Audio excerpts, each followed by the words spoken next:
Hi, my name's Phil. I like talking about politics, and in this video I'd like to discuss the second side of retaliatory economic action against Trump's government as global protests took place this weekend at Tesla dealerships in various countries, but nowhere more robust than in America itself, where Trump has threatened to describe them as domestic terrorism. But first, for daily news and commentary, please hit the subscribe button to stay notified. So I've talked in the past about how the EU, for example, are very effective in dealing with unjustified trade wars by intellectually limited Republican presidents by targeting politically sensitive trade. When Bush Jr. and Trump in the past tried to raise tariffs on EU imports, the EU would respond by levying retaliatory tariffs on US exports important to key Republicans. And protest groups of ordinary citizens sometimes do the same thing. Rather than a scattergun approach, you focus on a major target and hit it hard. And it's with this strategy in mind that Americans, as well as others around the world, particularly in Europe, have identified Elon Musk as being a huge part of the problem and are targeting Tesla dealerships for protests. Now, in America, it is a protest against the dismantling of the federal infrastructure by Musk. In Europe, there may be some solidarity on that front, but I think it's mostly his abuse of Twitter to promote far-right traitors in their own countries. But for whatever reason, Musk is the main target, which makes sense. Not only is he wielding his wealth to devastating effect, not only is he acting in an obvious corrupt way in taking over government agencies who were investigating his companies, but there is not even the flimsiest of democratic justification for his work. Trump and Vance were elected. Trump's Secretary of State run government departments set up by Congress who are elected, and they were personally vetted and approved by the same Congress. Congress did not set Dozier, nor confer upon Musk any position within the US government. There is nothing even remotely democratic about either Musk or the actions he is taking on Trump's behalf. And so this weekend, there was a coordinated series of protests outside Tesla dealerships. Now, being clear, these are different to the smaller number of violent attacks on some Tesla properties.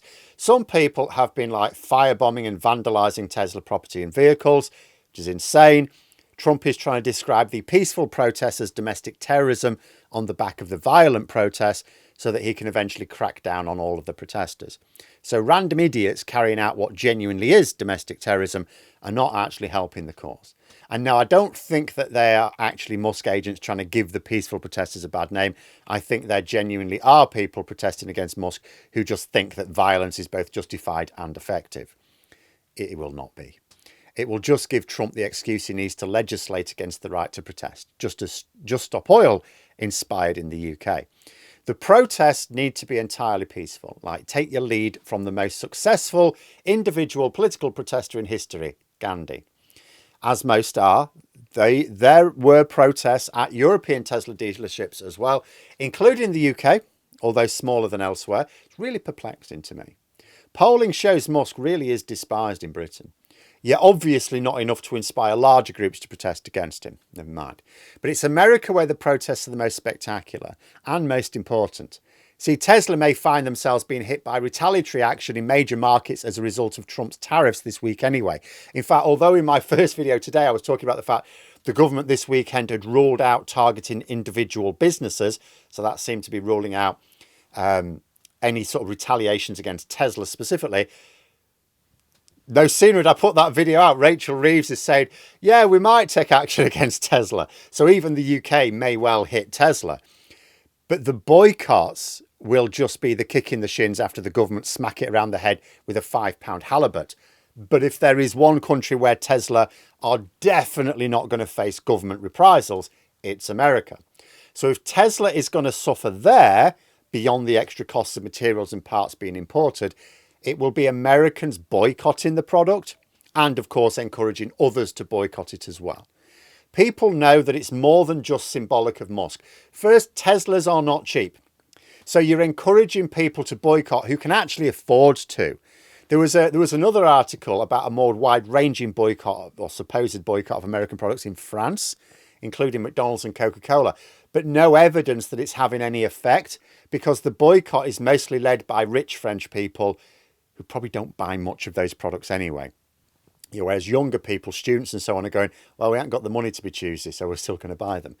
Boycotting mostly means choosing other products, and you have to be fairly well off. You have to have a certain amount of consumer power to be able to be choosy enough to boycott, right? But anyone who can afford a new Tesla can afford a different car.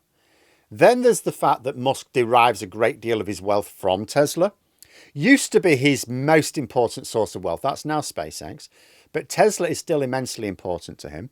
And it is still dependent upon public sales, not government contracts. So it's much easier to devalue with a big campaign. I wonder if there could be a real effort to make owning a Tesla socially unpopular. See, Musk became the richest man in the world through hype. He hyped up the value of his companies with outrageous stunts like sending a Tesla into the sun and the promise of Jetsons level technology. It's not that his products are not good, they are. It's just that he's not going to deliver a lot of the new tech he's promising for the future. It's a business strategy which is based on stoking the fears of investors of being left out of revolutionary technology. It's like, oh, if this new technology is going to emerge, we want to be in on the ground floor. So they're investing in Musk's businesses out of fear of being left out. But the same powers of hype which made him the richest person in the world can be reversed by becoming a pariah amongst his customers. The US government is a huge customer, and right now nothing ordinary Americans can do to stop that. But they can certainly hit him hard amongst the customers he needs who do have a choice.